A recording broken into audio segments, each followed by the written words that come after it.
40 दिन कोई सांसद और विधायक रह लेता है, पूरे जीवन भर उसको पेंशन मिलती है। 40 साल कोई कर्मचारी नौकरी करता है, उसकी पेंशन आपने खत्म कर दी। पेंशन तो छोड़िए, टैक्स के राहत की उम्मीद थी कर्मचारियों को, आपने इस बजट में वो भी नहीं दिया। जब कर्मचारियों की चर्चा होती है, पूरे देश के कर्मचारियों की एक ही मांग है, पुरानी पेंशन की बहाली की जाए, पुरानी पेंशन की बहाली की जाए। और आप नौकरियां कैसे दे रहे हैं नौजवानों को मान्यवर?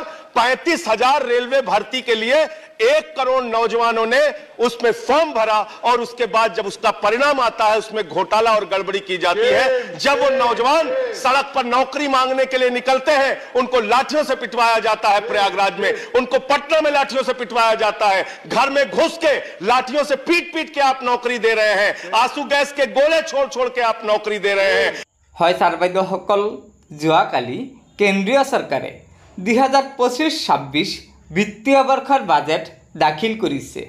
কিন্তু এই বাজেটত সমগ্ৰ দেশৰ চৰকাৰী কৰ্মচাৰীসকলৰ মুখ্য দাবী OPS অৰ্থাৎ পুৰণি পেঞ্চন পুনঃ প্ৰৱৰ্তন কৰাৰ ওপৰত কোনো সিদ্ধান্ত গ্ৰহণ কৰা নাই, যাৰ কাৰণে মাননীয় সাংসদ সঞ্জয় সিং ডাঙৰীয়াই এনেদৰে কেন্দ্ৰীয় চৰকাৰৰ বিৰুদ্ধে ক্ষোভ উজাৰিছে যে এজন বিধায়ক বা সাংসদ যদি এদিনৰ কাৰণেও বিধায়ক বা সাংসদ হ'ব পাৰে, তেন্তে তেওঁ আজীৱন OPSৰ সুবিধা লাভ কৰে।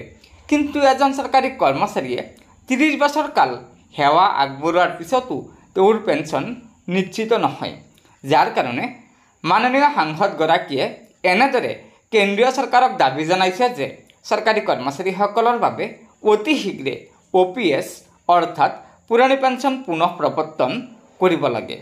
গতিকে ছাৰ বাইদেউসকল, লগৰ বন্ধুবৰ্গক এই ভিডিঅ'টো শ্বেয়াৰ কৰি আজিৰ এই গুৰুত্বপূৰ্ণ খবৰটো জনাই দিব, আৰু নতুনকৈ অহা ছাৰ বাইদেউসকলে অনুগ্ৰহ কৰি আমাৰ এই চেনেলটো ছাবস্ক্ৰাইব কৰি ল'ব।